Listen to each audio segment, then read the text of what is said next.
and goes to Joseph. The genealogy of Luke starts with Mary and goes backwards, tracing it the other way.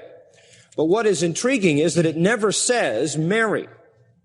And that's where the confusion comes. It says in verse 23 of Luke 3, and Jesus himself began to be about 30 years of age, being, as was supposed, the son of Joseph, who was of Heli, who was of Matthat, and then it starts going backward. Now, what you have to recognize there is genealogies, for the most part, do not incorporate the name of the woman. And the reason that Joseph's name appears here is because it is normal to place him in the line through his father. Mary is not mentioned because it was not normal to trace that through the woman. But what is stated here is very unique because it says, Jesus himself began to be about 30 years of age, being as it was supposed the son of Joseph. So this genealogy does not trace it through Joseph. It says he was only supposedly the son of Joseph. And so we believe that such a statement is a statement that is attempting to be consistent with a male genealogy and yet demonstrate that in fact it is not Joseph that is the issue here, but Mary. And she, though unnamed, is there in the implication of the fact that he was only supposedly the son of Joseph. Very good. Thank you. Mm-hmm. Yes. Hi, John. My name's Wayne. There seems to be a big problem in the church today concerning the doctrine of eternal security. Most Christians believe you can lose your salvation. Now, one of the arguments they use is Revelation 3:5, which says, he who overcomes shall thus be clothed in white garments, and I will not erase his name from the book of life, and I will confess his name before my Father and before his angels. Now, they point out two things. Number one, that overcome is in a present tense, and that means you have to work in order to keep your salvation. And they also say that God has an eraser, and he will use it to remove your name from the book. Now, please comment on this verse and also explain what Moses meant in Exodus 32:32 when he said, but now if thou wilt, forgive their sin, and if not, please blot me out from thy book which thou hast written. Good. That's very concise, Wayne. Thank you. I love that verse in Revelation 3:5. That is the greatest verse. That's one of the best verses in all the Bible on eternal security. I don't know how those people can do that with that verse. And people say, well, you see right there, you're liable to get your name blotted out of the book. Now, I want to explain that verse. In Revelation 3:5, it says, he that is overcoming, he that is an overcomer. Now, how do you get to be an overcomer? Who wrote Revelation? John. So we ought to ask John. John, what is an overcomer? What are you talking about? What do you mean by this? Well, John will tell us that we have overcome, verse 4 of 1 John 5. John says, for whatever or whoever is born of God is overcoming the world. So the overcomers are the people born of God. And this is the victory that overcomes the world, even our what?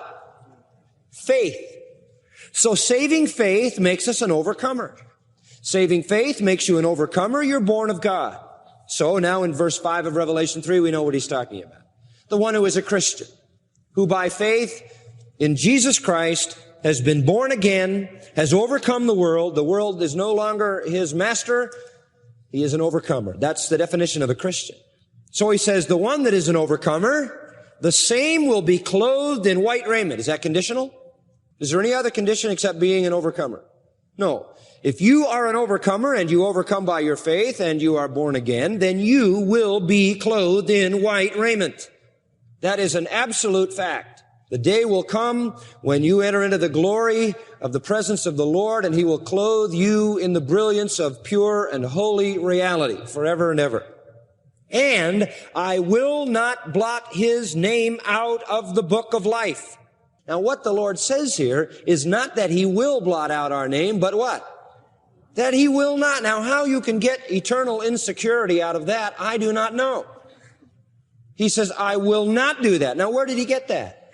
No matter what you do, If you have put your faith in me and are by virtue of saving faith an overcomer, you will be clothed in white garment, which was used for very honored people in the city, for the highest honor the city could give.